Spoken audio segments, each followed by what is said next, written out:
Assalamualaikum warahmatullahi wabarakatuh. Bismillahirrahmanirrahim. Kaum muslimin dan muslimat yang dirahmati Allah, alhamdulillah puji syukur marilah kita panjatkan kehadirat Allah Subhanahu wa taala atas limpahan rahmat, taufik, hidayah dan inayahnya. Kita dapat berkumpul di sini tanpa ada halangan suatu apapun.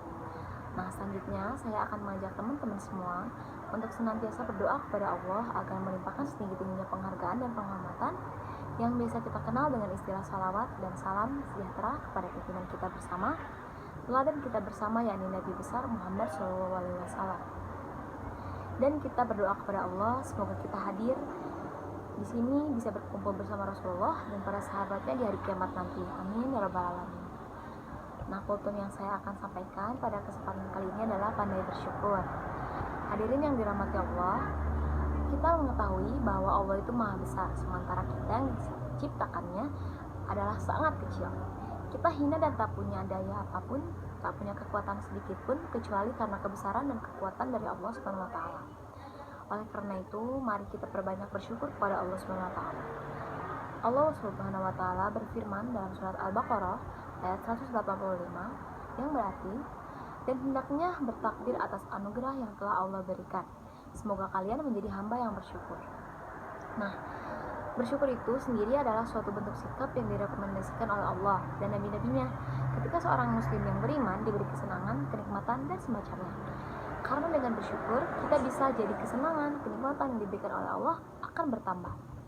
Nah, sebagaimana difirmankan oleh Allah dalam Quran surat Ibrahim ayat 7 yang berarti, dan ingatlah juga tak kala Tuhanmu memaklumkan, sesungguhnya jika kamu bersyukur, kamu pasti akan menambah nikmat kepadamu, dan jika kamu mengingkari nikmatku, maka sesungguhnya azabku sangat pedih.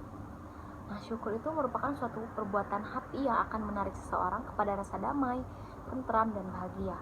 Ia juga akan mendapatkan kesuksesan baik di dunia maupun di akhirat, sekaligus akan mendapatkan pahala dan kenikmatan yang terus bertambah dari Allah. Sesungguhnya jika kamu bersyukur, kami pasti akan menambah kepadamu. Dan jika kamu mengingkari nikmatku, maka sesungguhnya azabku sangat pedih. Nah, inilah janji Allah. Dan ingat, Allah tidak akan pernah mengingkari janji-janjinya.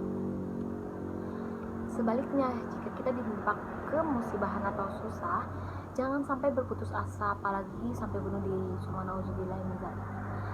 Melainkan kita harus tetap bersyukur dan bersabar. Lah, kok ditimpa musibah harus bersyukur ya? Jangan salah dulu teman-teman, karena di balik kesusahan dan atau musibah yang kita tertimpa, maka itu akan tersimpan segudang bahkan lebih banyak hikmah kebaikannya. Nah, misalnya contoh ketika kita diberi rasa sakit oleh Allah Subhanahu wa taala, kita nggak perlu mengeluh atau berputus asa, apalagi karena kalau kita gali secara mendalam dengan rasa sakit yang ada di derita, ternyata sebenarnya dosa kita sedang dikurangi oleh Allah Subhanahu wa taala. Dan dengan sakit yang diderita, seorang muslim yang beriman akan lebih mendekatkan diri kepada Allah Subhanahu wa taala. Nah, yang mana mungkin kita sehat, kerjaan ngegosip, kalau sakit buat ngomong pun kayaknya susah ya. Nah, karena itu baik senang maupun susah, bersyukur harus tetap bagi seorang muslim sejati. Rasulullah SAW adalah manusia yang pandai bersyukur.